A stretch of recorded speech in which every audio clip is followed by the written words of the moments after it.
It has been an action-packed year over at Marvel. Despite all the complex goings-on in the world, Marvel has continued to allow us to escape alongside our favorite heroes and gave us multiple jaw-dropping events in 2021. And now, as we say goodbye to this past year, it is time for us to reminisce. Welcome back, Nerd Squad. Today we'll be counting down the top 10 biggest moments in Marvel Comics from 2021. Let's get into it. Number 10. The Cotati invade Earth. During Empire, we saw a new alliance forged as the Earth faced one of its greatest enemies yet, the Cotati. Initially believed to be a peaceful alien race, well, initially they actually were peaceful, the Cotati were driven to abandon their more passive ways by their leader Koya, the celestial messiah, and strike back at Earth and all of the animal-based life of the galaxy in order to get revenge for wrongs done to them in the past. This was a big part of what Empire was about as an event, and the Cotati proved to be quite a serious threat. It took a lot of firepower to take these plants down. Puns not intended there, but fire does beat plant, usually. Number 9. Franklin was never a mutant? This was a revelation that happened back in issue number 26 of Fantastic Four, Volume 6. It stunned comic book and Franklin Richards fans everywhere, especially those who had been following along recently with both the FF and the X-Men books. Franklin was actually fought over by both teams back in 2020 in the X-Men / Fantastic Four crossover miniseries. Here both teams wanted to lay claim to him, with the FF arguing that he belonged with his family, and the X-Men simply stating that, Krakoa was his home, and that mutants were kinda also his family. Franklin was struggling with his powers at the time and found solace on Krakoa, splitting his time between there and 4 Yancey Street. He found solace actually on Krakoa because it helped him to preserve what powers he basically had left, whatever power juice he had left in him. And that apparently is because the way that Krakoa works with mutants, it feeds less on their energy. So it basically slowed down his power loss. However, when he was forced to use up the last bits of his power stores in a fight against the new foe, Cormorant, he found out he was unable to use the Krakoan gates thereafter. And when he tried to use the Forever Gate to take him back to Krakoa, Professor X communicated with Franklin telepathically to let him know that he was never a mutant, and that subconsciously, with the use of his powers, he'd actually been altering his molecular structure or his makeup to basically appear as one. In other words, he was no longer welcome on Krakoa. Invitation rescinded. And also, without his powers, he was apparently a mutant no longer. Of course, I don't think this will forever be the case. There is definitely a bigger story going on here, but we'll probably have to wait quite a while before we know just where exactly it's all going. So a lot of people freaked out, and I was like, hold on, we haven't finished the story yet, that's only one part of it. So just breathe. I want Franklin to be a mutant again as well. And friends, before we move on to this next spot, if you are loving this list and you want another list about big moments that happened in 2021, a lot happened over at Marvel Comics this year. Like, honestly, it feels like I've lived through 3 years in this 1 year when it comes to my Marvel Comics. So if you want more cool events that happened or moments that happened, be sure to let us know by giving this video a thumbs up. Number 8. Jeff the Landshark steals hearts. Jeff the Landshark is a character who is not new to Marvel Comics, but who seems to finally be getting his moment in the spotlight after appearing in Kelly Thompson's Deadpool series. This year we saw Jeff the Landshark steal the hearts of Marvel fans everywhere with his new Infinity series, It's Jeff. In fact, the day that I am writing and filming this video for all of you fun folks out there just happens to be a Friday. I don't know if it's going to be a Friday when this comes out, but I have actually dubbed Friday It's Jeff Day in honor of Jeff, as that is when the new issues of this series have been coming out. Or would come out on if the series is now over by the time you're watching this video. I hope not though. I hope it's not ended yet. I want It's Jeff forever. It's Jeff is a webtoon style comic like all Infinity comics in this exclusive Marvel Unlimited digital only imprint. It centers around the little landshark known as Jeff and his day-to-day adventures where he helps cats, gets into trouble borrowing the weapons of other heroes, smells flowers, and tries to attend pool parties without freaking out any other guests. He is a shark after all. Also, if you don't know what a webtoon is, it's kind of like a comic where you, instead of flipping pages, you're scrolling through it. So it's very digital based, and it's a really cool format actually. I learned about webtoons in 2021 and I like them. I'm super into it now. Number 7. Heroes Reborn. Heroes was introduced to us as a series or an event that would change all of Marvel forever. ever. Some of these massive changes of course still remain to be felt or seen at this point, but this series was still a pretty cool one.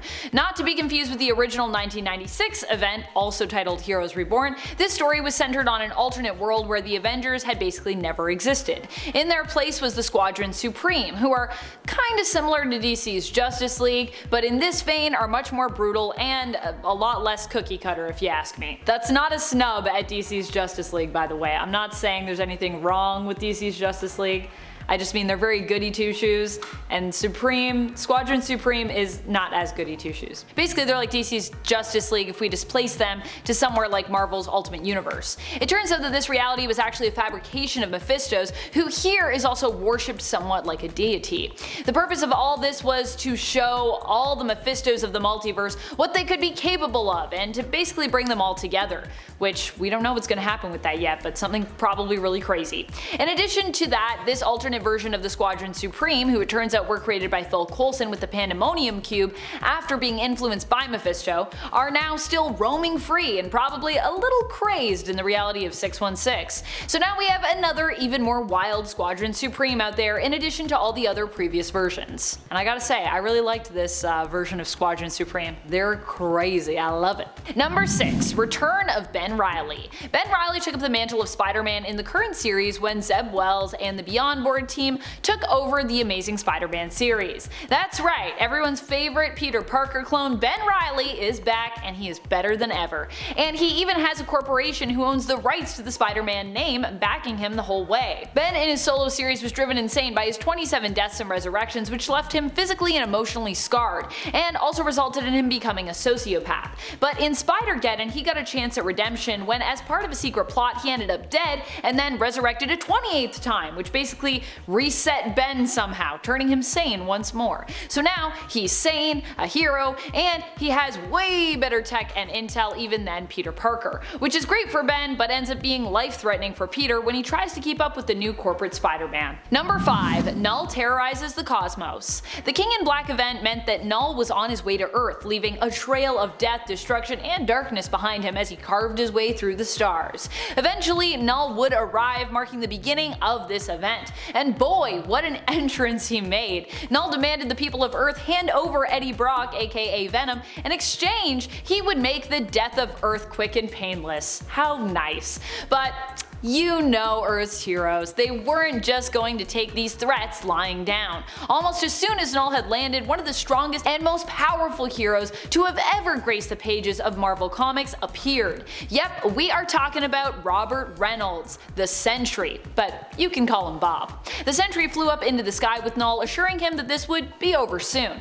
which Knull actually agreed with, but not because he was going to end up torn in half, oh no, but because the Sentry actually was. And so officially began the King in Black event with issue number 1. Number 4. Eddie Brock becomes God of Symbiotes. Speaking of Knull, one of the coolest things to have happened as a result of the King in Black event was that Eddie Brock ended up dying, finding his way back to life, and following the defeat of Knull, replaced him.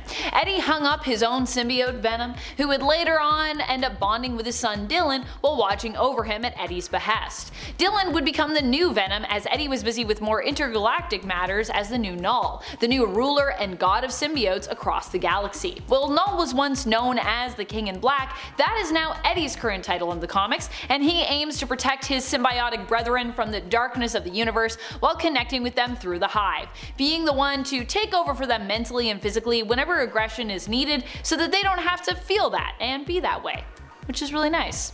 But also it makes Eddie really old, because the Hive is exhausting. Number 3. Retconning Norrin? What do we want to call this? I guess technically we don't have to call it anything anymore. This is a huge moment that happened in comics, at least for me, and I think for all who were appalled by the revelations of the Sin's past story, where it was revealed that Gwen and Norman had an affair together that resulted in 2 twin babies who were raised to believe that Spider-Man was their true father and also responsible for the death of their mother, his first love, Gwen Stacy. Fortunately, our prayers for this story to be forever forgotten were answered in issue number 73 of volume 5 of the Amazing Spider-Man. In terms of canon anyways. I think it would actually need one of those flashy things from Men in Black to ever truly wipe the memory of this story from my mind. In the final arc of Nick Spencer's time on the Amazing Spider-Man, he took the opportunity to clean house a bit and re-retcon this retcon out of existence. That might be too many retcons, but you know what I mean. Explaining that it had all been a trick of Harry Osborn's, who was in league with Mysterio and Mendel Strom, to create this illusion for his father. Even the twins were not real, but were actually kind of clones created in a lab, and it turns out they were also the real identity, the true identity of Kindred, working for Mephisto as his champions in a bet with Doctor Strange, whose champions seem to be Peter and Mary Jane. That's what I got from it anyways. Thank you so much, Nick Spencer, for fixing this, and also just for all of your time on Spider-Man. It has been one wild ride. You will be missed.